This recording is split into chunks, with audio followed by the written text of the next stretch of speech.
Então, agora o meu boa noite oficial e boa aula para quem vai assistir essa aula gravada. Damos início hoje ao primeiro dia de revisão para o exato na parte de biologia. Ontem foi física, hoje biologia. E eu quero que você preste bastante atenção em tudo que será ministrado aqui, porque isso vai servir de norte para você quando for estudar biologia. Lá na nossa plataforma tem diversas aulas gravadas e até o final do ano terá mais aulas ainda gravadas. E você não vai assistir essas aulas de forma aleatória, sem prestar atenção, mas entendendo o conhecimento que você vai buscar. E lembre-se sempre, o exato é o nosso mini Enem. No exato você treina para o Enem. Então você tem a oportunidade de treinar 2 vezes para o Enem. A primeira agora no início do ano, a segunda vez lá para outubro, antes, cerca de 30 a 40 dias antes do Enem, o exato coloca a prova do final do ano, e lá em novembro você geralmente tem o Enem. Então, vamos para a nossa revisão, galera. Vamos para a nossa revisão. Revisão exato, biologia, tá? Você que ainda não segue o curso Intensifica no Instagram, siga. Curso _ Intensifica no Instagram, porque lá a gente postou isso vendo aqui. Esse foi um post lá no nosso perfil no Instagram. Analisamos todas as questões de biologia que já caíram lá, tá? Já caíram no exato. E olha só a disposição, galera. Vejam só vocês a disposição dos temas, assuntos de biologia que mais caem. Em primeiro lugar, o number one, isso eu sempre falo para vocês. Número 1, assunto mais importante de biologia para o exato, para o Enem, para o Uniteams, é ecologia. Ecologia é o assunto mais importante para qualquer prova de biologia, tá, galera? E veja só vocês, no exato não é diferente. 35% da prova do exato de biologia é ecologia. Em segundo lugar, isso daqui, esse padrão se replica também no Enem. Questões relacionadas a programas de saúde, doenças virais, bacterianas e microbiologia, 15%, tá? O resto aqui a gente divide em 10% para biologia celular e bioenergética, fisiologia humana, zoologia mais fisiologia animal, evolução e origem, genética e biotecnologia, tá? Todo mundo bem? Então, o que a gente vai fazer hoje aqui, galera? A gente vai olhar as questões que já caíram no exato, a gente vai parar e vai entender essas questões. Olha só, na primeira, eu vou trazendo logo uma questão da primeira edição do exato. Vejam essa questão aqui juntamente comigo. Lá em 2014, caiu essa questão. E, por incrível que pareça, a primeira questão na disposição da prova. Então, a primeira questão de biologia da história do exato, tá aí para vocês.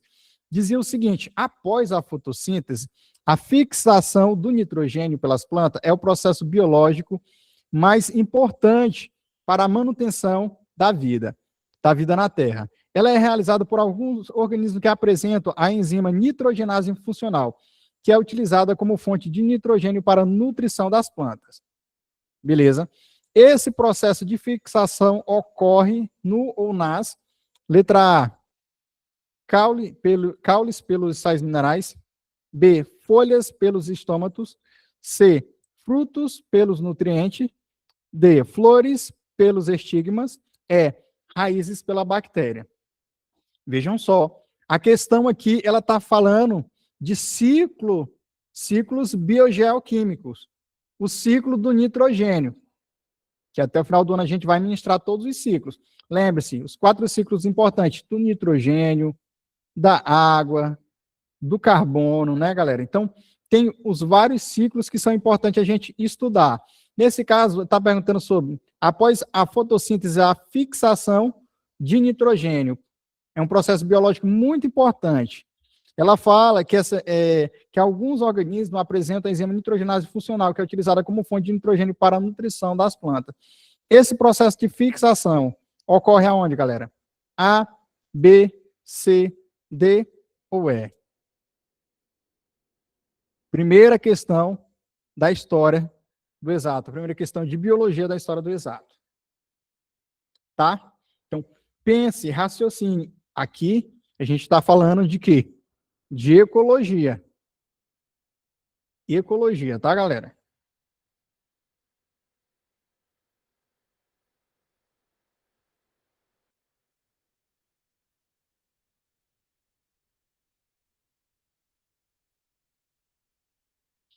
Galera, é óbvio aqui que vocês, até pelo texto, ela fala que a fixação do nitrogênio pelas plantas é o processo bioquímico mais importante para a manutenção da terra, tá? Ela é realizada por alguns organismos que apresentam a enzima nitrogenase funcional. Então, que organismos são esses? Será que você ia pensar em sais minerais, estômatos, nutrientes, estigmas? Não. Você ia pensar nas bactérias que estão lá nas raízes das plantas, em uma associação simbiótica, né? Há um mutualismo entre essas bactérias e as raízes das plantas. Tudo bem, galera? Estamos entendidos aqui no primeiro ponto, claro. Isso daqui eu estou trazendo a resposta, mas eu vou trazer toda a justificativa. A gente está utilizando essas questões para a gente estudar, para a gente entender. Então, já que caiu esse ciclo, vamos ver, para quem nunca ouviu falar do ciclo do nitrogênio. Vamos entender a importância. Você sabe, se você não sabia, agora vai ter que saber, que o gás nitrogênio, ele é o quê? É um dos gás, é o gás mais abundante na nossa atmosfera. É o mais abundante na nossa atmosfera, tá? O N2, gás nitrogênio. Galera, por que eu vou falar disso, da relação desse gás, do ciclo do nitrogênio aqui dentro de ecologia com os animais? Porque o nitrogênio, tá? Ele é importante para diversas moléculas orgânicas. Ele é importante. Aonde o nitrogênio está presente? Nos aminoácidos, tá?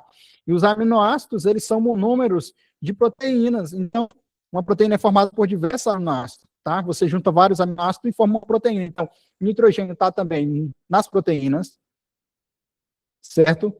Mas não só nas proteínas, esses nitrogênios são importantes aí nos compostos orgânicos, no DNA, no RNA, e ele também está lá no ATP, certo? Que é essa moeda que fica armazenado energia nos organismos vivos.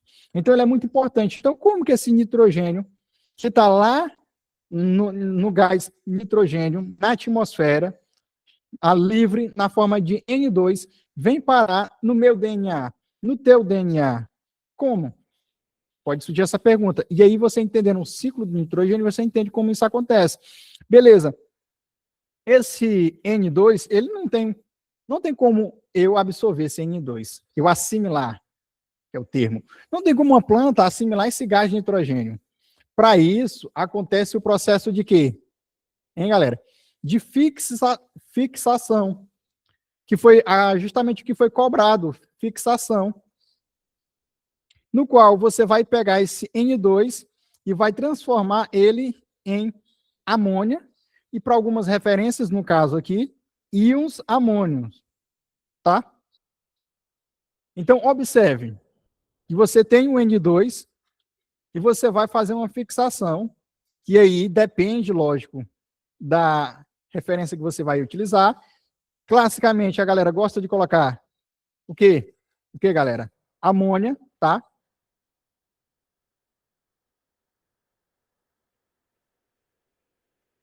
Então, amônia. E também, nesse caso, essa imagem, se eu não estiver enganado, ela é uma imagem do Sônia, que é um dos livros de referência, o NH4+, né? Também pode ser tido como processo de fixação. Opa!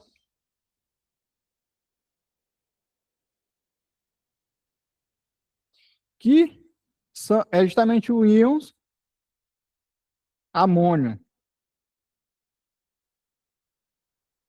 Tá? Então, esse é o primeiro processo. As bactérias fixadoras de nitrogênio, são as que realizam fixação, vão pegar esse gás nitrogênio e vão transformar em amônia ou íons amônio, beleza? As duas referências consideram isso. Outras consideram que, primeiro, elas fixam em amônia e depois elas fazem um processo para íons amônio, tá? Tudo isso você vai encontrar nas referências do livro de biologia, na internet e por aí vai. Então, esse é o processo, galera. O que importa é que você tem de entender é que esse processo de fixação é trazer, beleza, esse gás nitrogênio para uma forma que seja mais fácil ou mais perto da planta absorver. É lógico que a amônia, olha só ela aqui, ainda não é a forma ideal, galera, para a planta absorver, tá? Apesar dela poder absorver ali um pouquinho, algo ali, não é o ideal. Vai ter um processo no qual essa amônia vai ser convertida, vai ser oxidada para dar um nitrito, e depois vai passar pelo processo, por mais um processo para formar o nitrato, e aí você ter o nitrato, que é a forma que, de fato, essa planta vai ter prioridade, vai gostar de assimilar, tá? Então, a gente poderia fazer pelo esquema mais simples, o N2 vindo para NH3, depois para nitrito e depois para nitrato, tá? E aqui é a forma que a planta quer absorver, assimilar pelas suas raízes o nitrogênio. Todo mundo está entendendo isso, galera? E depois que esse nitrogênio for absorvido pela planta, ela vai usar justamente esse nitrogênio na própria constituição dela. Como eu já falei, serve para aminoácido, para proteína, para ATP, para o DNA, para o RNA, beleza? A gente vai fragmentar isso aqui com muita calma, tá? E aí, depois das plantas, essa vai passar pela alimentação para animais herbívoros, vai passar depois para animais carnívoros e por aí vai até chegar na gente, um exemplo. Também é importante pontuar que a decomposição, tá? A decomposição da matéria orgânica, seja de plantas, seja de animais, vai gerar amônia, tá? Vai gerar amônia. Beleza? A gente vai pegar aqui, ó, olha só, um esquema simples, bem simples. Você tem esse gás de nitrogênio, tá? Que é o que tem a maior concentração aí dentre os gases na nossa atmosfera. Cerca de 78% do que a gente tem na atmosfera é gás de nitrogênio. Você vai passar pelo processo de fixação, olha só o que foi dito na nossa questão, por enzima nitrogenase, que é feito por bactéria do gênero Rhizobium. Então, as bactérias que fazem essa fixação, que estão em uma associação ali, que tem ali uma relação ecológica chamada de mutualismo, essas bactérias com essas raízes das plantas, as bactérias do gênero Rhizobium, ou livres no solo, a gente também vai ver que tem cianobactérias também, vou já apontar isso, vai fixar, primeiro, transformando em CN2 em NH3 ou amônio, íons de amônio, NH4+. Beleza? Fixação. Fechou?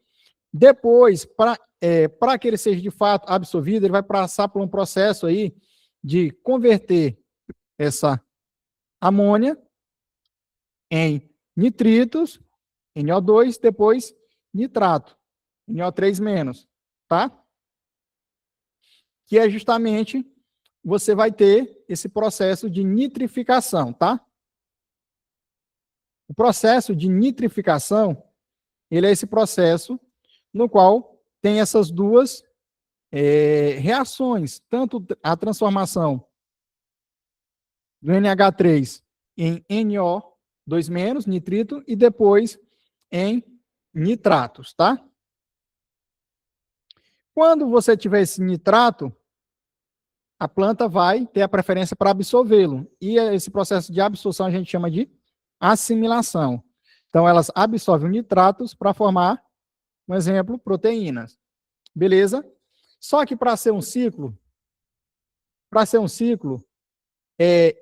você precisa que isso volte lá para o início do ciclo, volte a ser o gás nitrogênio. Por isso que você tem um processo que ele está até aqui, ó, no qual você vai pegar todos esses compostos aqui, tá? No caso da nossa imagem, a gente tem aqui desde de amônia, nitritos e por aí vai, e vai voltar na reação para ter o quê? O N2. Esse processo a gente chama de desnitrificação, que é realizado por bactérias desnitrificantes. Um exemplo, pseudomonas. Elas fazem respiração anaeróbica, tá? E como produto dessa respiração anaeróbica, elas liberam esse N2, esse gás de nitrogênio. Então, elas fazem o inverso. Então, enquanto no processo de assimilação a gente tem isso indo daqui para lá, tá? Que é justamente o processo que você vai ter fixação e nitrificação. No processo de desnitrificação, é o contrário. Você vai voltar no ciclo. Beleza? Está aqui. As bactérias devolvem o N2 para a atmosfera.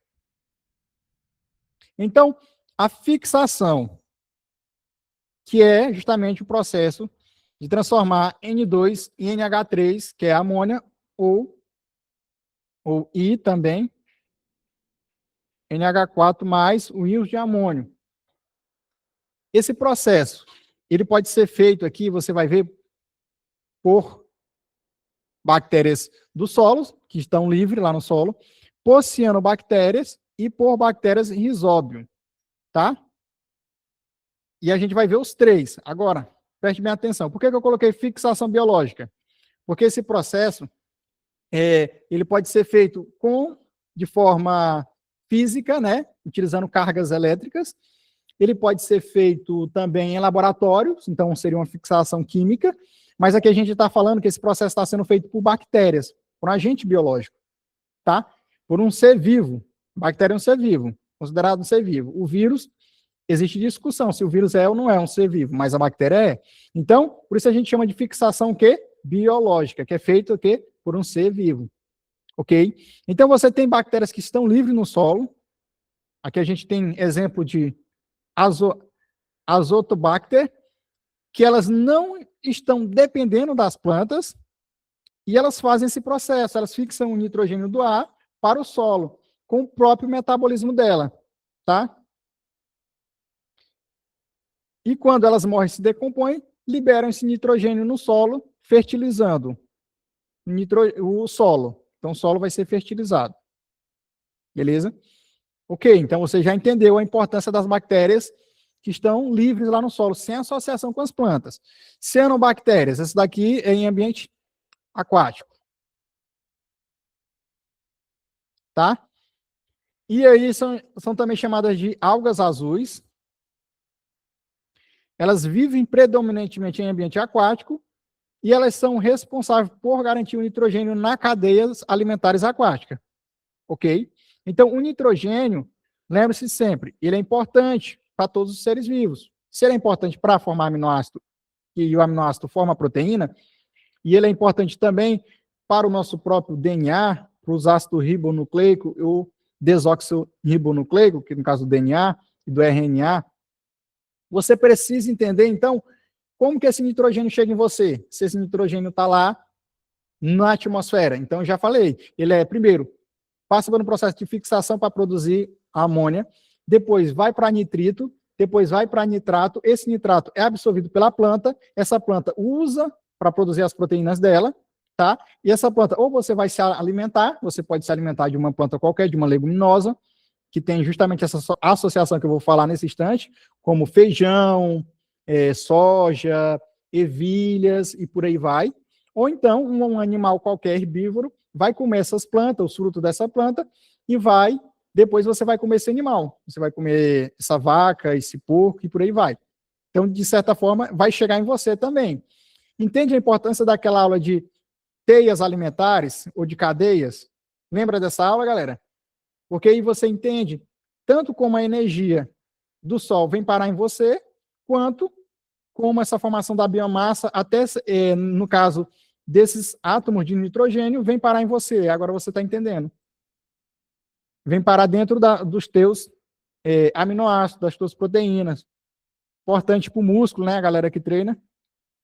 E agora, o que mais cai na prova, que são as bactérias do gênero Rhizóbio. Nessa associação aqui, uma associação também pode ser indicada como simiótica.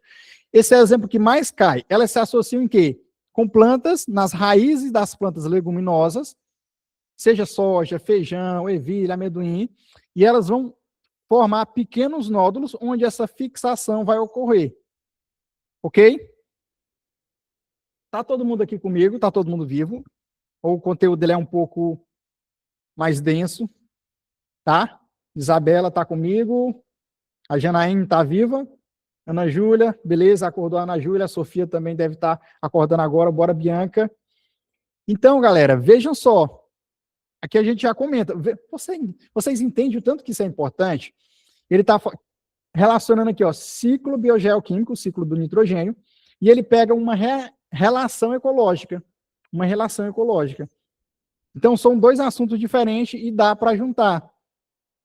Aqui, eu especifiquei, porque a nitrificação, que é preparar o nitrogênio para as plantas, tá? Que ela passa por duas etapas. A nitrificação, ela passa pela, pega aqui comigo, nitrosação, e ela passa pela nitratação. Pô. Veja que a nitrificação é quando vem lá da amônia até chegar no nitrato. Beleza? Beleza, professor. Da amônia.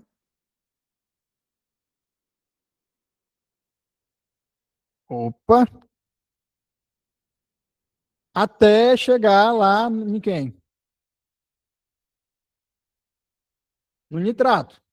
Só que passa pelo nitrito. Então, são duas etapas. A primeira etapa é pegar essa amônia e levar para oxidar ela. É um processo é uma oxidação, tá? É transformar essa amônia, fazer uma reação para transformar ela em nitrito. E o nome disso é nitrosação. Beleza? Que são feitos pelas bactérias do gênero Nitrosomonas. O nitrito, ele ainda é tóxico para as plantas. Então, ela tem dificuldade em absorver. Não vai querer absorver nitrito, a planta. Então, vai pegar o nitrito, vai oxidar mais uma vez, vai colocar mais um oxigênio, que já é NO2, vai agora ser NO3, tá? Tem uma carga aqui, mas pode ignorar. E vai ser a nitratação, a segunda etapa. São as duas etapas da nitrificação. A nitrificação se subdivide em nitrosação, transforma amônia em nitrito, e nitratação, transforma nitrito em nitrato. Beleza? Bactéria do gênero Nitrobacter. E aí sim, o nitrato vai ser absorvido para constituir proteína e DNA das plantas. E aí, galera? Pegou aí? Deu para entender aqui agora a nitrificação? Quando eu volto para a imagem para vocês, alguém não entendeu. Vamos voltar na imagem. Vamos subir. A gente tem até 12 horas. A minha intenção aqui é a gente entender esse assunto até meia-noite. Pega aí. Primeiro ponto. Pô, a nossa atmosfera está cheia de N2. N2. E as nossas plantas, os seres vivos, estão loucos por esses átomos de nitrogênio. A gente quer esses átomos de nitrogênio. Para quê, galera?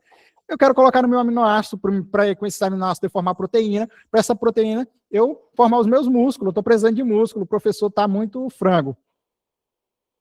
Quero ficar no shape. Você quer ficar no shape. E você precisa, para ficar no shape, ter esses músculos. Esses músculos tem que ter proteína, não é isso, galera? E na proteína tem que ter o quê? Tem que ter nitrogênio.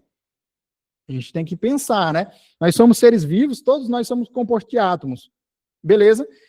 Aí, e como é que esse nitrogênio que tem no teu corpo, no teu músculo, nas tuas proteínas, tem até no teu DNA, que são usados para fazer informação. Esse nitrogênio que está até no teu ATP, ajudando ali naquela molécula que está armazenando a energia que você vai utilizar. Energia essa que veio do Sol, mas que está armazenada lá na forma de ATP. Como que eu vou conseguir esse nitrogênio se ele está no ar? Tá ligado? A gente viu que a gente precisava de quê? De energia, que estava na luz solar, e quem fazia esse meio de campo para a gente era quem? Eram as plantas, faziam esse meio de campo por meio da fotossíntese. Só que nesse caso aqui, nem a planta consegue absorver esse gás de nitrogênio. Então a planta vai ter que precisar de alguém para fazer o meio de campo para ela. Então veja que agora alguém vai fazer o meio de campo para as plantas e as plantas vão fazer o meio de campo para a gente, para chegar na gente. Então quem faz esse meio de campo? São as bactérias. Então o primeiro processo, quem é que vai tirar lá do ar e vai jogar no solo? Fixação.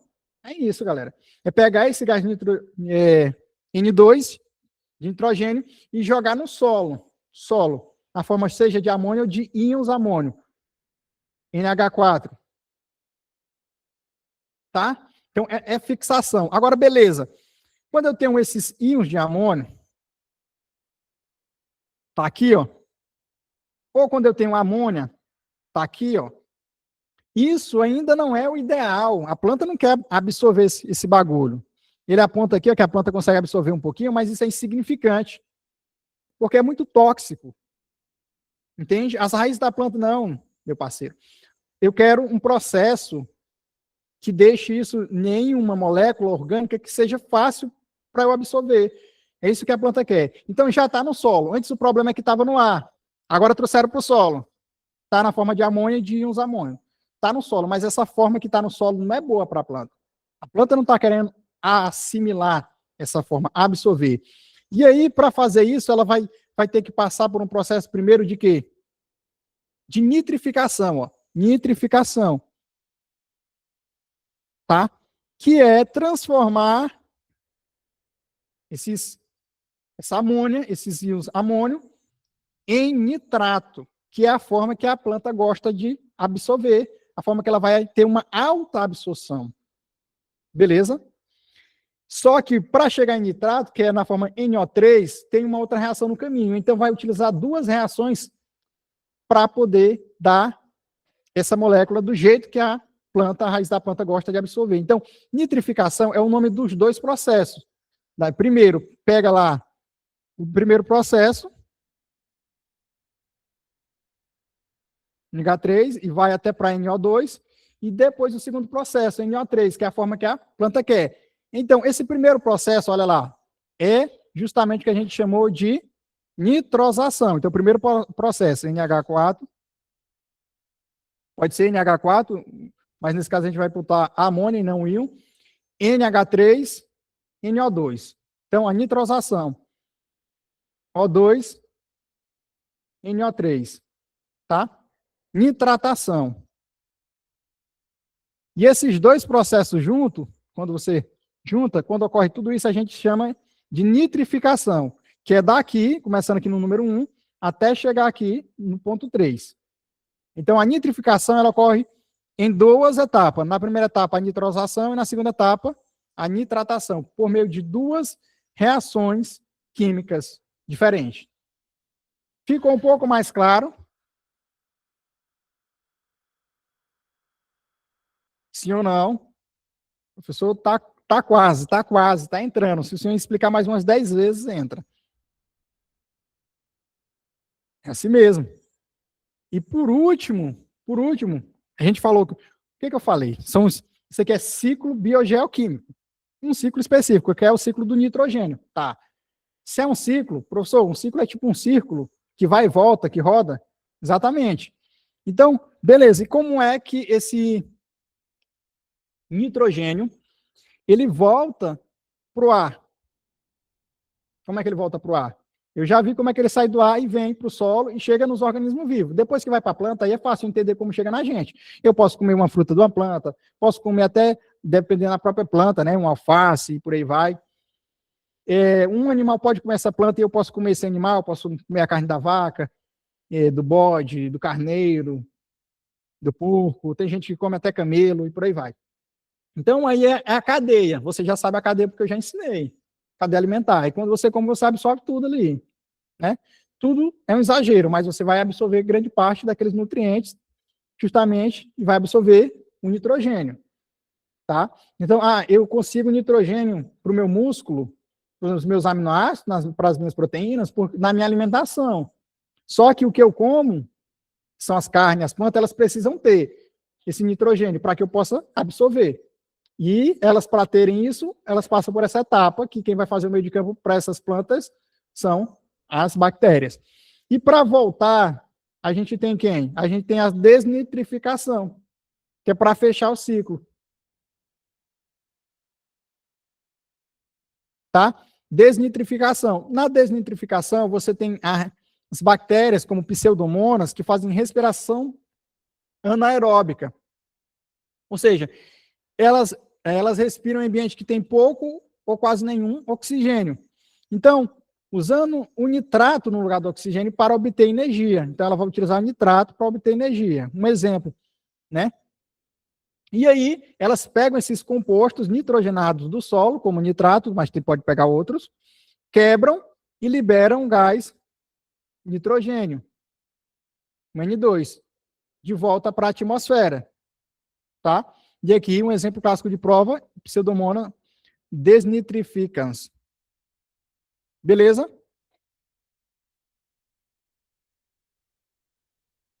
Sim ou não? Lá, ó, lembra do nitrato? Ó? NO3, as bactérias vão pegar, vão quebrar, para ter no final o quê? O N2, que vai voltar. Não é isso que elas querem, mas elas vão acabar produzindo, liberando o N2. Na verdade, quando ela vem aqui, ela vem interessada em quem? Se é respiração, é lógico que ela está interessada nesse oxigênio que está aqui, né? E aí ela pega o que ela quer, e o que ela não quer, que é o nitrogênio, ela libera de volta para a atmosfera. Deu para entender esse bagulho aí? Vamos para mais uma questão. Também 2024.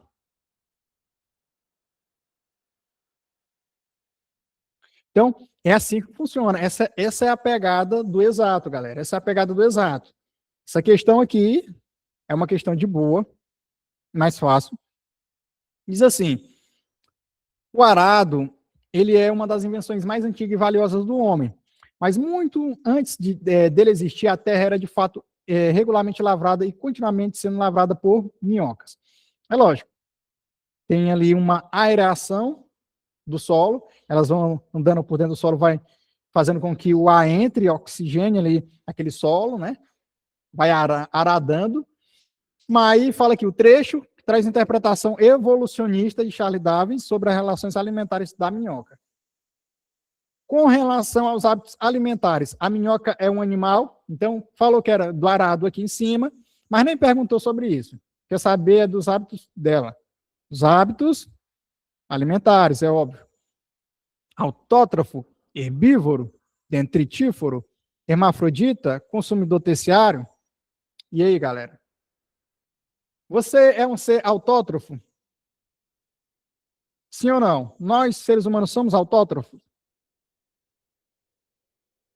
Não. Que autótrofo é quem produz o próprio alimento. Então, a minhoca produz o próprio alimento dela? Claro que não, né, galera? Os animais não produzem o seu próprio alimento. Então, aqui a gente já vai fazer o quê? Eliminar. Ok? Olha só, letra D, hermafrodita. Elas são hermafrodita.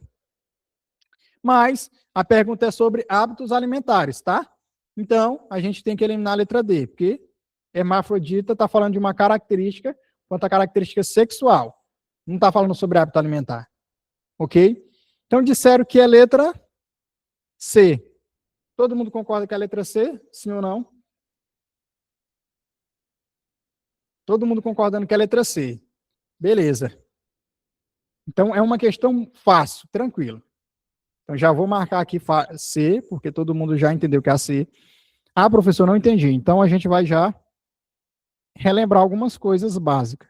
Então, o básico aqui é o básico do básico, já ministrei uma aula sobre isso. Autótrofos são os produtores, são organismos que produzem o próprio alimento, a própria matéria orgânica. Então, a gente tem planta, algas que fazem fotossíntese, você tem bactérias que fazem quimiossíntese, tá? Aquele processo lá de nitrificação, pegar na amônia até chegar no nitrato, ali são bactérias fazendo quimiossíntese, galera. São bactérias autotróficas que fazem aquele processo lá, tá? Então, você pode ter que fazem tanto a fotossíntese, a gente sempre lembra das plantas, das algas, mas a gente tem também as bactérias que fazem, cianobactérias que fazem quimiossíntese. Ok, tudo bem.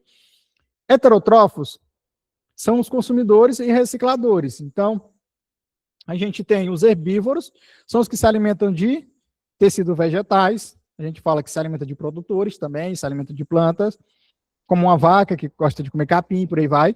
Os carnívoros, que se alimentam de tecido animal, ou seja, se alimentam de outros consumidores. Os onívoros, como os seres humanos, a maioria dos seres humanos, né, comem tanto carne, tanto tecido vegetal quanto tecido animal, comem tanto produtores como os consumidores, então somos onívoros.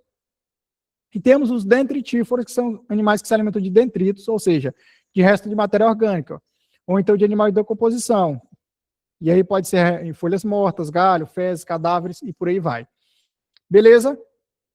Eu quero só pontuar rapidamente aqui com vocês a diferença de dentritívoros para decompositores. Ok? Todo mundo aqui, ó, prestando bastante atenção nesse bagulho. Eu acho que eu falei na minha aula já, mas a gente vai relembrar. Olha só, exemplos. Minhocas, urubus, caranguejos, são dentritívoros, decompositores, fungos e bactérias. E tudo está aqui, ó. Tudo está aqui. Tudo está aqui nessa segunda coluna. Aqui é o ponto principal. Os dentritívoros, eles ingerem a matéria morta e digerem internamente dentro do corpo. Enquanto que os decompositores, eles vão lançar enzimas no ambiente para digerir a matéria externamente e depois absorvem o nutriente. Então, quem é que tem essa capacidade de lançar essas enzimas? São os fungos e as bactérias. Alguns tipos de fungo e alguns tipos de bactéria. Então, os dentritívoros, eles apenas fragmentam a matéria, facilitando o trabalho dos fungos e da bactéria. Então, eles ingerem a matéria orgânica morta e digerem internamente dentro do corpo, mas eles apenas fragmentam a matéria, enquanto que o decompositor, ele de fato finaliza o processo, transformando a matéria orgânica em quê? Em sais minerais inorgânicos. Então, o dentritívoro, ele traz esse resto de matéria orgânica para dentro dele, tá? Ele só fragmenta a matéria orgânica. Ele não tem a capacidade de transformar uma matéria orgânica em matéria inorgânica. Ele não tem essa capacidade. Agora, os fungos e as bactérias, que eles têm essa capacidade de lançar essas enzimas no ambiente, na matéria externa, e depois absorver os nutrientes, eles, de fato, finalizam o processo. Eles, de fato, convertem matéria orgânica em matéria inorgânica. Ok? Então, você tem que saber que um urubu, uma minhoca, um caranguejo, ele não tem capacidade de transformar matéria orgânica em matéria inorgânica. Não tem. Ele só fragmenta. Ok? Já um decompositor, ele é decompositor justamente porque vai decompor a matéria no sentido de pegar o que é matéria orgânica, transformar em matéria inorgânica e soltar ali de volta na natureza, na parte abiótica, que é a parte sem vida, né? Essa matéria que era orgânica, que fazia parte da parte biótica daquele ecossistema. Por sua vez, esse animal morreu, essa planta morreu, e aí esse decompositor vai pegar tudo que estava naquele animal, que agora não tem mais serventia, porque o corpo dele já não funciona, porque ele está morto, já não tem impulsos elétricos correndo nesse corpo, é apenas resto de matéria orgânica, e vai transformar em matéria inorgânica para voltar para a parte abiótica do ecossistema para ter alguma utilidade. Tudo bem? Estamos bem? Estamos vivos? Ok. Tá fácil demais essa aula, não tá? Vamos para o exato de 2014, vamos? Galera, isso aqui vocês vão ver que vai estar lá no exato, né? Todos esses assuntos e aquilo que eu já ministrei de ecologia, e sobretudo no Enem também, é sempre isso. Vocês vão chegar craque. Olha só, aqui eu não quero apenas responder essas questões, mas eu quero trazer o que há por detrás dela.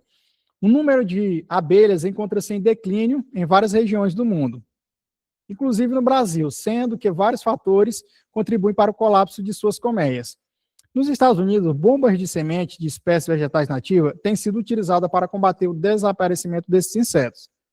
Elas são pequenas bolinhas recheadas com sementes de adubo e argila. Quando são arremessadas e ficam expostas ao sol e à chuva, germinam até mesmo em solo fértil. Ok? Questão de número 36 do exato 2024. Calma lá, também não estamos tão velho assim não. Esse método contribui para a preservação da abelha, por quê? Que método é esse?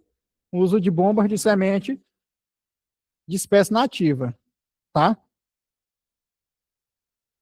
Uso de bombas de semente de espécie nativa. Ele contribui para a preservação das abelhas, por quê, galera? Porque reduz a predação, reduz o uso de pesticida, reduz a competição por abrigo, aumenta a oferta de alimentos, aumenta os locais de reprodução. Qual das 5 alternativas é a correta? Tá? Uma questão que eu já trouxe ela, não sei se foi ano passado, ainda esse ano, mas a gente sempre tem de estar vendo essas questões do exato, porque é o nosso modelo de questão para a prova.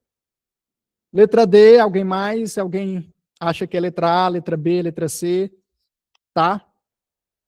Então, galera, de forma objetiva, aqui só pelo texto, você percebe que não tem nada a ver, primeiro, não tem nada a ver com predação, não reduz a predação, você está jogando uma bomba de semente de espécie vegetal, não tem a ver com o uso de pesticida, já dá para eliminar, reduz a competição por abrigo, será que você pensaria que seria um abrigo para ela? Também ficaria entre a D e a E. E, lógico, você chegaria à conclusão de que é a letra D. Aumenta a oferta de alimentos. Mas por quê? Eu sei que vocês entenderam que é a letra D.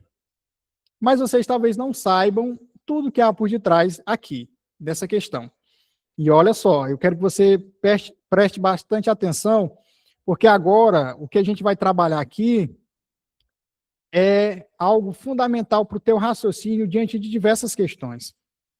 Vejam só, qual que é o papel das abelhas? Professor, eu nunca entendi muito bem essa questão das abelhas. Eu vi lá na aula de botânica, vi ali, mas fica sempre estranho para mim. As pessoas, quando pensam em abelhas, falam sempre de uma coisa chamada de polinização. Então, as abelhas são esses agentes polinizadores que realizam polinização. O que elas fazem? Tá? Você já percebeu que as abelhas, assim como um beija-flor, ela gosta de ficar voando, indo de flor em flor. E o que elas fazem é transportar o pólen, o gameta masculino da planta, tá? Para o estigma, que é a parte feminina de outra planta. Olha só. Então, ela está garantindo uma reprodução cruzada das plantas. Então, olha só. Preste bem atenção. Abelha, quando você pensar em abelha, quando você pensar em polinização, quando você pensar em agentes polinizadores na natureza, eu quero que você lembre de Cupido. Cupido. Eles são os cupidos do amor. Pense nas abelhazinhas voando com uma flechazinha. Tá? Por quê? Porque eles vão trabalhar para o amor acontecer, para a reprodução cruzada das plantas acontecerem. Professor, é isso mesmo? Exatamente. As abelhas colocando as plantas para terem relações. Que interessante. É isso que elas fazem. Elas vão voando de flor em flor. E elas pegam o pólen, elas pegam um gameta masculino de uma planta, tá? De uma flor, e leva para o estigma de outra flor, para a parte feminina de outra flor. E então ela conecta, ela trabalha aí, é o Uber do amor. Uber do amor, leva o pólen, leva o gameta masculino até o gameta feminino, a parte masculina até a parte feminina da flor. E isso garante a reprodução sexuada e, consequentemente, Isso é bom para que você tenha a perpetuação das espécies das plantas. Para isso que a gente se reproduz, para perpetuar os nossos genes, etc., para fazer várias cópias nossas, né? Cópia no sentido, não cópia naquele sentido que é idêntico, né? A reprodução sexual produz seres diferentes, variações, eu já falei sobre isso, sobre reprodução sexual de variabilidade. E aqui, no caso de uma reprodução cruzada, gera essa variabilidade e é importante para as plantas. Então, pense comigo, 70% das culturas agrícolas do mundo que fornecem parte da nossa alimentação, elas dependem da polinização de abelhas. Olha só como elas são importantes. Tá? A importância agrícola delas.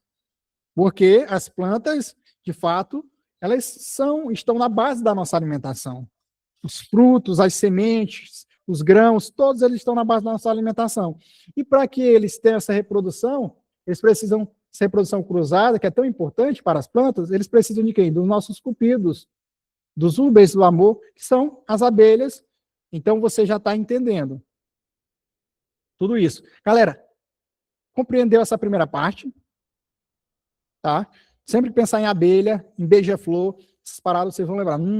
É o cupido do amor das plantas. Bota as plantas para fazerem amor. Então, existe uma relação entre a planta e o polinizador, que pode ser uma abelha, no nosso caso, que a gente está parando para pensar sobre isso. E é um mutualismo, é uma reação mutualística. É bom para todo mundo, é muito top. E não só é boa, como é algo até certo nível obrigatório para os dois. Então, o que a planta ganha? Pô, a planta ganha uma reprodução eficiente.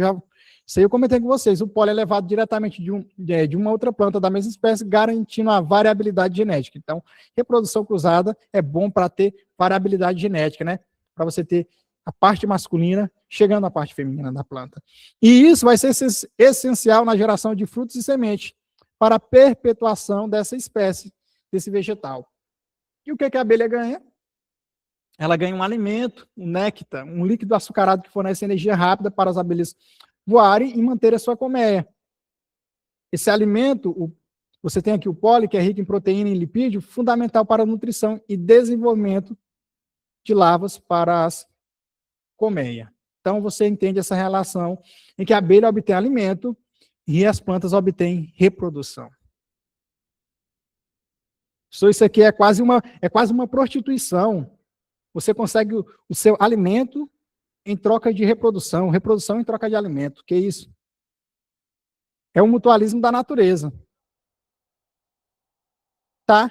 E agora a gente vai entender o porquê. Se você tiver o colapso das colmeias, isso está conectado com o colapso daquela, ou você vai prejudicar as espécies de vegetais. E o porquê, se você tiver as espécies de vegetais, você vai prejudicar também as colmeias. Como você, afetando as abelhas, afetam os vegetais, aquelas espécies de plantas, e como vocês, afetando os vegetais, você também afeta as abelhas. Então, os dois estão conectados. O que faz bem para um, faz bem para o outro. O que faz mal para um, faz mal para o outro. Professor, eu pensei que aquela questão era tão simples e tem esse tanto de coisa por detrás. Tem. Então, você vê que as abelhas, elas estão sumindo. É um fenômeno conhecido como distúrbio do colapso das colônias. Tem vários motivos. Uso indiscriminado de pesticida, desmatamento e urbanização, expansão de monocultura, o que não é algo bom, que você plantar só uma planta, só um tipo de planta, só soja, só cana, o que reduz a diversidade de flores, né, que seriam disponíveis para todo ano. Então, tudo isso vai prejudicar, né? O uso indiscriminado de pesticida agrotóxico afeta o sistema nervoso dos insetos, desmatação e urbanização destrói os locais em que esses animais, esses insetos vivem. Agora, qual que foi a solução? Por que aquela solução lá, a bomba de semente, era tão top? Veja, se o grande problema é a perda de habitat e a falta de diversidade de flores, de novo, perda de habitat e falta de diversidade de flores, que geram um colapso das colmeias de abelhas, o que a gente vai fazer? A solução do texto, da questão nossa, ela pegar essas bombas de semente, que é feita de argila, adubo e semente de espécies nativas, então diversas espécies, e o que é que vai ter? Elas vão ser protegidas, essa semente, até vão ser protegidas por essa argila e por esse adubo, até que chova. Quando chover, essas plantas, né, que estão aquelas sementes lá, germinarem essas plantas e vão florescer e vão recriar ilhas de biodiversidade ou pastos agrícolas, que vai devolver o recurso mais básico que as abelhas perderam, o seu alimento. Então, entenda, a abelha, isso é importante para a alimentação da abelha, porque quando eu jogo essa bomba de semente, a abelha vai lá e come a semente. É isso, galera? A abelha vai lá e come a semente. Foi isso que eu pensei, professor, por isso que eu respondi. Cara, não tem nada a ver, mano. Não é isso. Presta atenção. O colapso das colmeias é justamente porque não tem mais plantas. As plantas estão sendo afetadas pela urbanização, pela expansão das monoculturas, uma perda da biodiversidade, desmatamento e por aí vai. Então, quando eu jogo essas bombas de semente, eu não estou jogando aquela semente para a abelha ir lá, que semente boa. Nada disso. Estou jogando lá essa semente protegida por argila e adubo. Por que é uma bomba? Para ela estar protegida, para quando chover, olha que solução, elas vão germinar, vão florescer, vão crescer as plantas, e quando crescer, você vai ter lá aquelas diversas plantas com uma boa biodiversidade, vão ter frutos, tá? Vão ter flores, e aí essas flores vão proporcionar o alimento para as abelhas. Então, estou pensando lá na frente, no que essa semente vai se tornar, e não nela em si. Todo mundo entendeu isso? Então, você volta na questão, professor, agora eu entendi por que aumenta a oferta de alimento, professor. Antes eu estava só na ilusão. De Deus. E eu estava pensando que a abelha ia lá pegar a semente. Claro que não, maluco. A abelha gosta de flor, não é de semente, não. Bora lá. Questão de 2025.1. 2025.1, galera. Quem disse que o nosso querido exato é desatualizado? Quem disse que ele só traz besteira do Enem? Trouxe uma questão top, uma questão do The Last of Us. Então, na série The Last of Us da HBO, relata a história, embora fictícia, de um fungo que ataca a humanidade e transformando em zumbis. Cuidado. Cuidado que tem aluno aqui que já está virando zumbi, dormindo. Um exemplo é o fungo. Nossa, esse nome aqui isso aqui é palhaçada. Opiocordyceps unilateralis. Pelo menos a segunda parte é fácil de pronunciar. Vou chamar ele só de unilateralis, que embora não ofereça riscos que embora não ofereça risco para os seres humanos, até agora, é importante dizer, até agora não oferece risco para os seres humanos. A gente não sabe no futuro. Quem sabe o The Last of Us não foi uma profecia. Infecta as formigas e produz uma neurotoxina que induz a sair do formigueiro comportando-se como zumbis. Rapaz, eles são mal.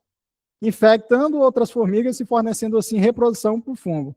Os caras são terríveis. Eles vão lá, infectam a formiga, tem uma neurotoxina, começa a controlar o comportamento dela e transforma ela num zumbi, faz depois ela, de alguma forma, infectar as outras formigas. É lógico que se tem o comportamento que ela sobe para um lugar bem alto e lá eclode, né, esse fungo, mata ela, se reproduz dentro dela até matar, e aí vai e cai em cima do formigueiro, infecta as outras formigas. Tem várias formas que os fungos fazem isso. Mas o que ele queria saber de ti era, esse comportamento do fungo caracteriza-se como uma relação ecológica? A.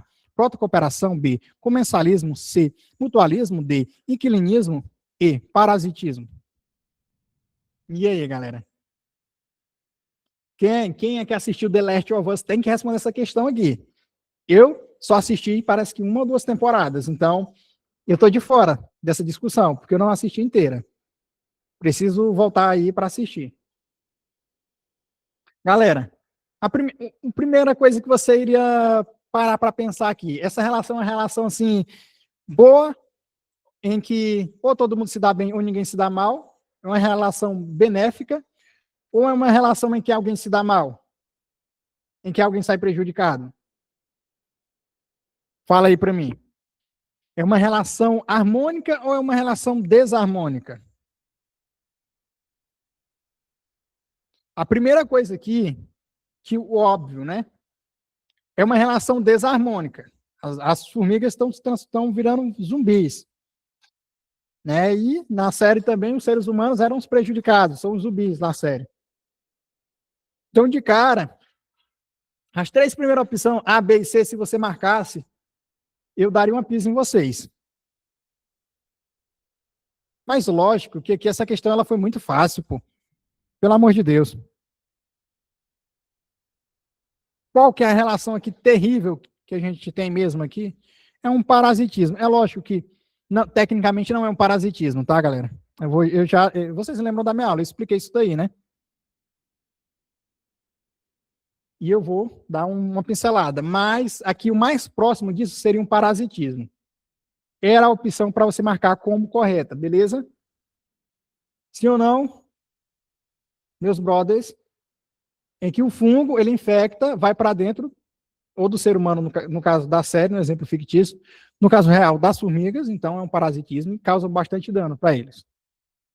Não é um quilinismo. Então, vamos lá, relação ecológica. A gente sempre fala lá, na minha aula eu até utilizei o sinal de positivo, que tem vantagem, negativo e neutro. As relações harmônicas são as relações em que todo mundo se dá bem, ou que um se dá bem e o outro se dá neutro. Neutro, perdão, se dá bem e o outro se dá neutro. Já a relação desarmônica é uma relação em que pelo menos alguém se dá mal. Um se dá mal, o outro se dá bem. Um se dá mal e o outro fica neutro, mas pelo menos alguém se dá mal. Então alguém se ferra. Então o que define a relação desarmônica é que alguém se dá mal. Alguém sai em desvantagem, alguém é prejudicado. Perde energia, é morto, perde biomassa, é prejudicado, atrapalha a sua reprodução, afeta o seu metabolismo, tá? Então, quando isso acontece, está acontecendo uma desvantagem, uma relação desarmônica, ok? Então, rapidinho, a gente traz algumas aqui, pelo menos, as que a questão falou. Mutualismo, ambos ganham, tá? Mutualismo e protocooperação, galera, em ambos os dois ganham. Qual que é a diferença? É que no mutualismo é obrigatória, os dois precisam dessa relação para sobreviver, e na protocooperação não é obrigatória. Eles podem viver separado, mas os dois se dá bem. Reveja a nossa aula de relações ecológicas na plataforma. Comensalismo. Um se dá bem e o outro fica neutro. Então, a gente sempre o resto dos comensais são os que comem os restos de comida. A rêmora que pega carona e comida no resto, pega o resto de comida dos tubarões. Tá? Então, um ganha e o outro fica no neutro. Inquilinismo, um ganha e o outro fica no neutro. Então, quando um ganha abrigo ou suporte e para o outro é indiferente. Então, as orquídeas, elas vivem muito aí nos galhos de grandes árvores sem sugar a seiva delas. E sem prejudicar elas. Então, é um inquilinismo. Então, se dá bem ou neutro. E o parasitismo, vocês já sabem. O parasita, ele retira nutrientes do seu hospedeiro, causando prejuízo. Geralmente não tem intenção de matar, pelo menos no curto prazo, e muitas vezes não mata, mas às vezes ao longo do tempo, por muito tempo, vai causar morte. Carrapatos e lombrigas são exemplos clássicos. Nesse caso da nossa questão, que a gente marcou como parasitismo, eu expliquei. Quem lembra da minha aula? É o tal do parasitoitismo. Tá? O parasitoitismo é como se fosse um meio termo entre predação e parasitismo, tá? Na predação há a morte daquele que é predado, da presa, o predador vai lá e mata a presa, e no parasitismo não tem a intenção de matar no curto prazo. Quando você faz primeiro um parasitismo e depois mata, aí a gente chama isso de parasitoitismo. Não é nenhuma predação e nem um parasitismo, é um parasitoitismo. Tá, galera? Que é o caso do nosso fungo, ele faz o parasitoitismo, ele infecta, a gente não vai perder muito tempo porque ele infecta, penetra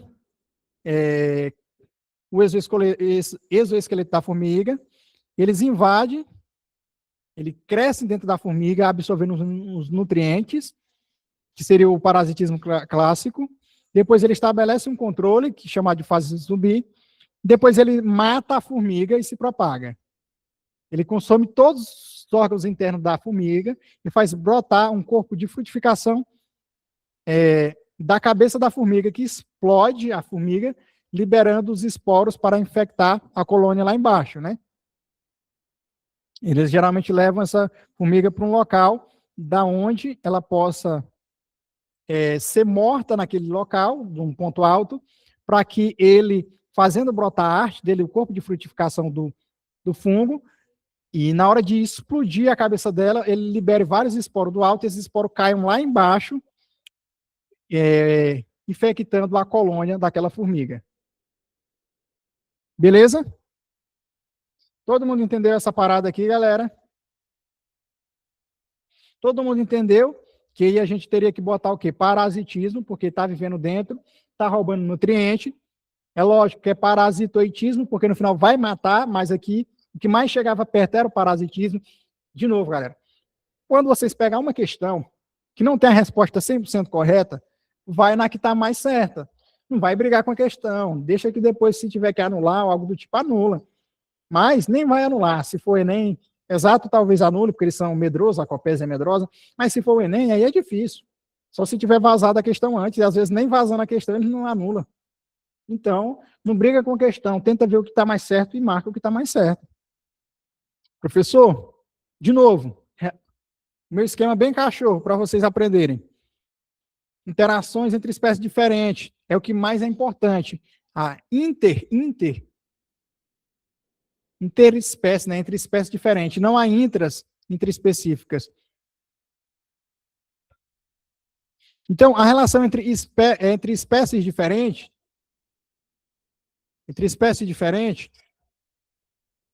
é o que é mais cobrado nas questões, tá? O que mais cai. E aí, lógico, tanto entre organismos das mesma espécie, entre as intra, quanto a de organismo de espécie diferente, ambas você vai poder classificá-la entre harmônicas, ninguém perde, desarmônica, na qual alguém se dá mal. E aí tem todas essas relações. Estamos bem, estamos vivos, podemos chegar no ano de 2025.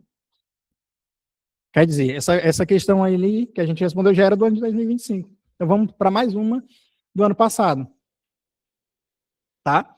A gente está hoje, galera, nada mais do que a gente está abordando aqui o nosso 35% da prova de biologia, que é a ecologia. Ou seja, um terço é 33%. A gente está abordando um pouquinho mais que um terço. Tá? Então, é importante que você leve a sério demais da conta ecologia.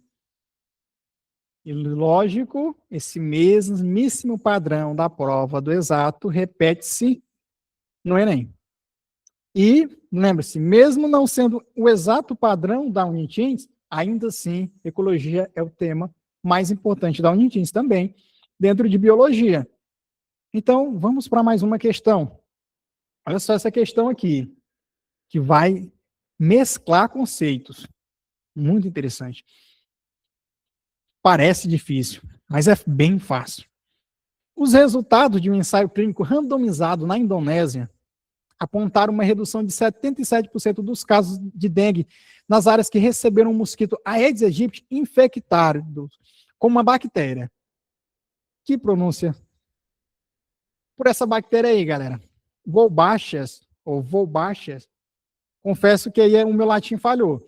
Trata-se da mesma técnica utilizada no Brasil pelo método Wolbachia, iniciativa conduzida pela Fundação Oswaldo Cruz, a nossa Fiocruz. É uma bactéria que eles estão infectando os mosquitos Aedes aegypti. Beleza. Tá. Essa bactéria induz a redução da carga viral no mosquito. Consequentemente, o número de casos de dengue na área. O número sendo repassada por meio de cruzamento entre os insetos, essa bactéria é um organismo intracelular e o vírus também precisa entrar nas células para se reproduzir. Ambos necessitarão de recurso comum. Meu Deus do céu, essa questão foi dada. Essa tecnologia utilizada no combate à dengue consiste na letra A, predação do vírus pela bactéria. Letra B, esterilização de mosquitos infectados. Letra C, alteração do genótipo do mosquito pela bactéria.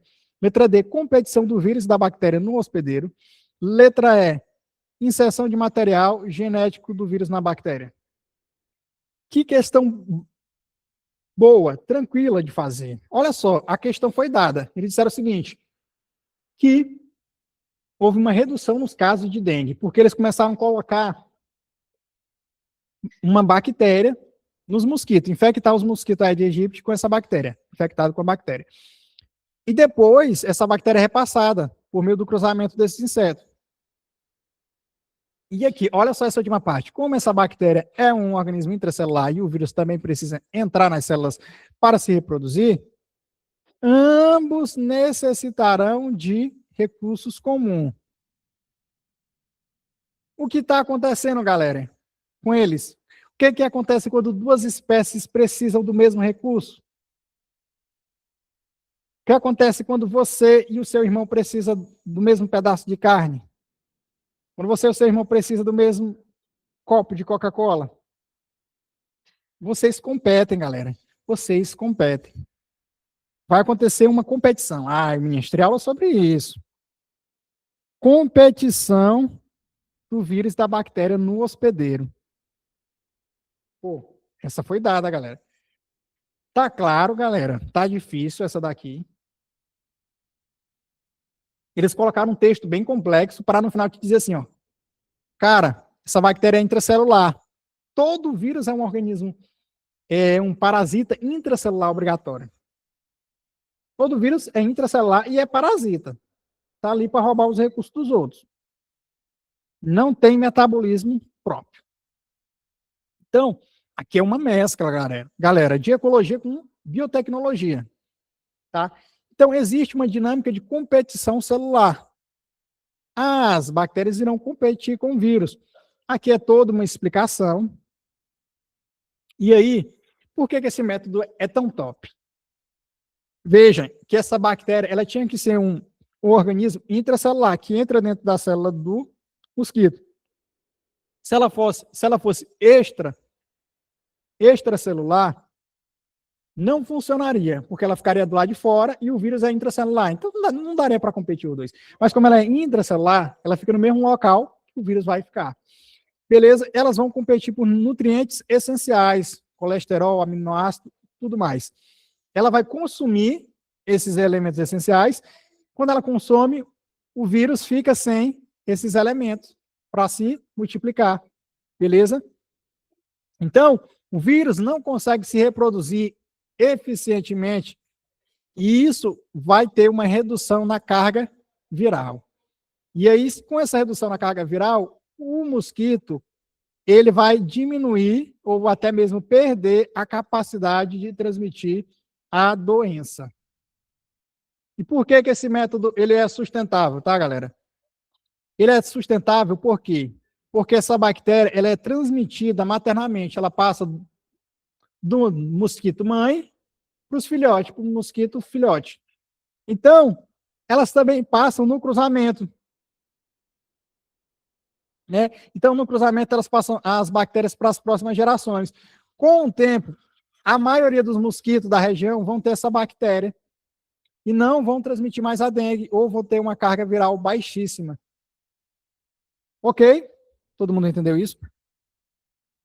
Lembrando que essa bactéria, ela é uma bactéria que tem em vários insetos. E eles observaram que elas não tinham, essa bactéria tem em vários insetos, mas não tinha no Aedes aegypti, nesse artrópode. E aí eles tiveram a ideia, cara, tem vários insetos que tem essa bactéria, e eles observaram. E eles não transmitem dengue, nem essas doenças e tal. E o Aedes aegypti não tem essa bactéria. E ele transmite. E ela é intracelular. Se a gente colocar ela lá, será que vai dar certo dela competir com o vírus e atrapalhar o vírus? Deu certo. O raciocínio foi bacana. Vamos para a última prova. o exato, 2025.2. Bora? Tá? Essa questão que eu respondi, ela até tem no YouTube, eu acho. Olha só o que diz essa questão. Questão 38. Cientistas descobriram que as florestas possuem uma complexa rede de comunicação subterrânea, frequentemente chamada de Wi-Fi da floresta. Está interessado nesse papo, galera? Essa rede é formada por filamentos microscópicos que se conectam às raízes das plantas, criando uma longa teia de comunicação. Através dessas redes, as árvores elas podem trocar nutrientes, água e até mesmo sinais químicos de alerta sobre ataques de praga ou doenças. Estudos demonstram que árvores mãe podem direcionar recursos para as suas mudas ou para as plantas vizinhas em dificuldade, enquanto plantas atacadas por herbívoros podem enviar sinais químicos que preparam outras plantas da rede para possíveis ameaças. Então, galera, isso é muito top. No passado, todo mundo achava que as diversas plantas, mesmo sendo da mesma espécie, só havia competição entre elas só brigavam pelos mesmos recursos. Só que com o passar do tempo, veio essas descobertas, que elas se comunicam, que elas possuem uma comunicação subterrânea, e que muitas vezes elas trocam nutriente entre elas, água, e até mesmo sinais químicos. Isso é bom para todo mundo.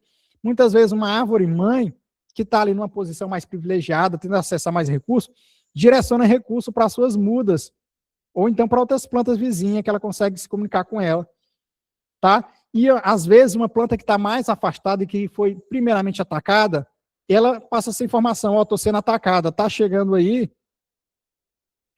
um herbívoro ou qualquer que seja um organismo atacando plantas. Então, as outras já vão se preparando para esse ataque, para essa possível ameaça. Muito interessante. Essa rede de comunicação pode ser estruturada por meio de... Beleza, agora eles vão cobrar aí.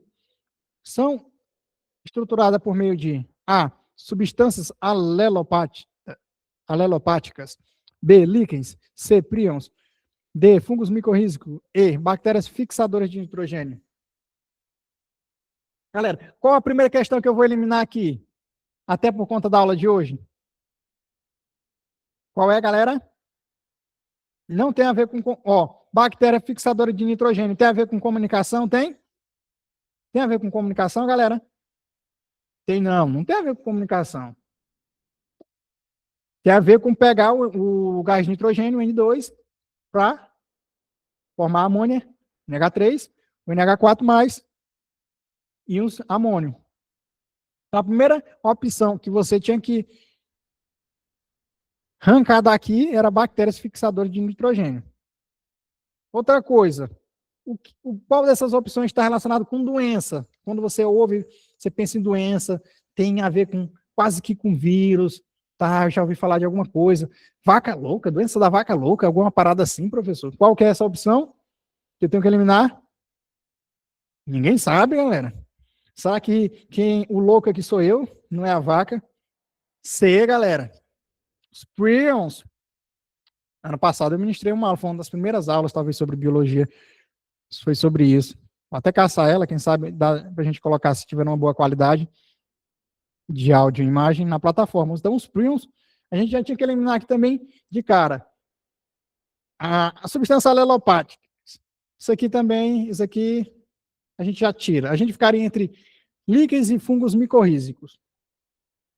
Vamos analisar a floresta como um superorganismo. Na verdade, você vai entender que, por muito tempo, pensava-se, como eu falei, que as árvores, elas apenas competiam entre elas. E existe, sim, competição entre árvores de espécies diferentes, entre árvores da mesma espécie.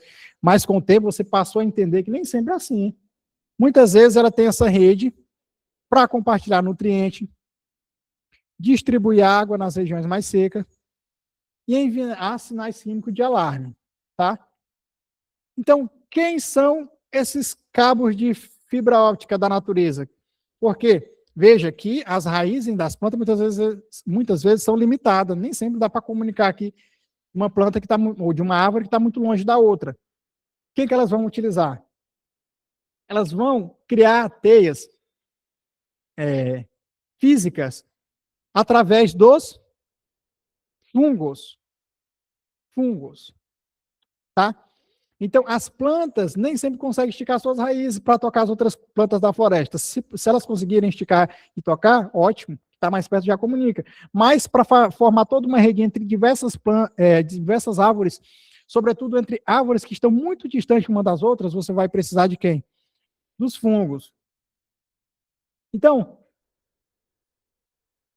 o corpo de um fungo, ele não é só aquele cogumelo que a gente vê na superfície, mas ele tem toda uma rede que a gente chama de filamentos microscópicos, que são chamados de ínfas, tá?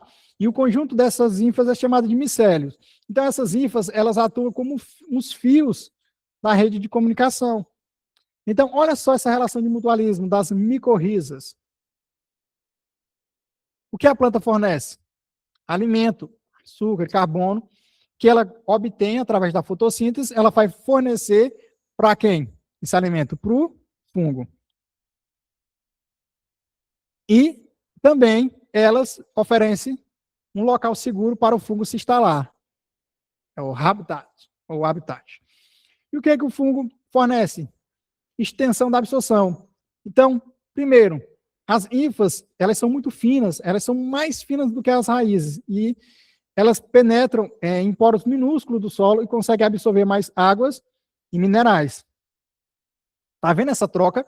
Tá vendo a planta dando alimento orgânico, matéria orgânica para o fungo, orgânica. Tá vendo o fungo retribuindo com matéria inorgânica para a planta, água e sais minerais. Ótimo. E também conexão em rede. Tá vendo a planta dando segurança e um habitat para o fungo se instalar. Tá vendo o fungo funcionando como cabo, como comunicação, conectando as raízes das plantas, das árvores. Então, os fungos, eles se ligam nas raízes e eles se conectam com uma raiz de uma planta aqui, cresce aquelas ínfas enormes, se conecta com outra raiz de outra árvore, outra planta acolá, e assim vai, em diversos lugares. E assim eles conectam todo mundo. Tá? Então, lembre sempre disso. Eu disse na minha aula de relações ecológicas, eu pontuei que micorrizas são associações entre fungos mais raízes de planta. Bacteriorrizas são associações entre bactérias fixadoras de nitrogênio e raízes da planta, que foi aquela primeira questão lá em cima que a gente iniciou a nossa conversa. E também na minha aula eu falei a diferença dessas associações para líquens, que aí é um fungo e uma água, lembra? Então aqui são o quê? São o quê? Qual que é a resposta correta? A letra D de Deus, professor Carlos Duplat está alegre nesse momento. Nada de líquens. Tudo bem, galera? E essa foi a nossa última questão, tá? Deixa eu me despedir aqui da galera que está assistindo a gravação. Um beijinho.